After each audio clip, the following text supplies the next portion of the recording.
Appreciate it. Developing news on the devastating wildfires near Spokane. Authorities now have a suspect in custody who was booked on suspicion of arson in at least one of the fast-moving fires that's destroyed hundreds of buildings and homes. Right now, at least 67,000 people are displaced, and all three major wildfires are still 0% contained. Chris Van Cleve has more.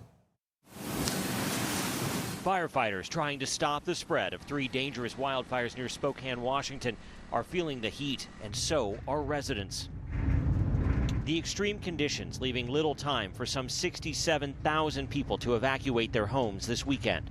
This is likely, the worst natural disaster in Spokane's history. Late Monday, the Spokane sheriff said 37-year-old Aaron Fernacci, who was convicted of manslaughter for killing his father in 2010, was arrested on suspicion of first-degree arson in connection with one of the three fires burning here. A citizen noticed a male standing on the side of the road. They saw smoke coming from the area that they had seen the male bending down. The firefight got a major boost Monday as conditions improved enough to finally bring in critical air support. The wicked winds and high heat that fueled this firestorm have died down. The flames have not. The task for firefighters now is try to get containment before dangerous conditions come back. How intense was this fire? It was burning primarily structures, house to house. Footage from over the weekend shows fire crews fighting to save homes as flames ripped through entire neighborhoods. That's our house right there. It's about to go down in flames. Fire officials say more than 700 buildings have burned so far. Oh, God. Including Lizzie Davis's childhood home. Her dad had just finished paying off the mortgage. Yeah, we lost literally everything. It was a beautiful home. It really was. Very hard loss.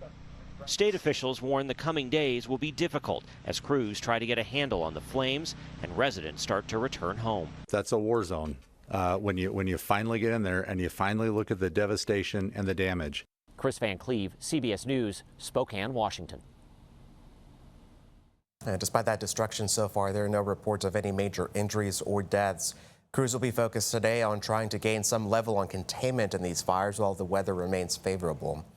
We've also learned this afternoon Smith County fire crews, along with other resources from East Texas, are heading out to help with a wildfire in Jack County. That's about 180 miles northwest of Tyler. Smith County ESD2 received the request from the state to stage at the Bear Hollow fire, that is. TIFMUS, or the Texas Interstate Fire Mutual Aid System, is maintained by the Texas A&M Forest Service.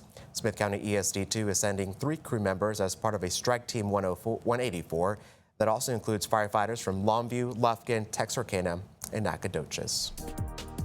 With these hot temperatures and the dry conditions, firefighters are urging you to take extra precautions outdoors. Over the weekend, Smith County ESD2 crews responded to multiple grass fires, including several along Interstate 20.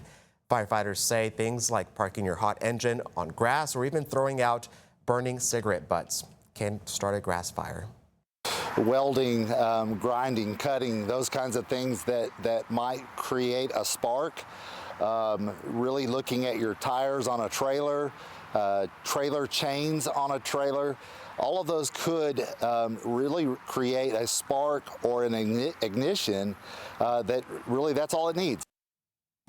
Well, there is currently no countywide burn ban in Smith County. The city of Big Sandy has already put one into place.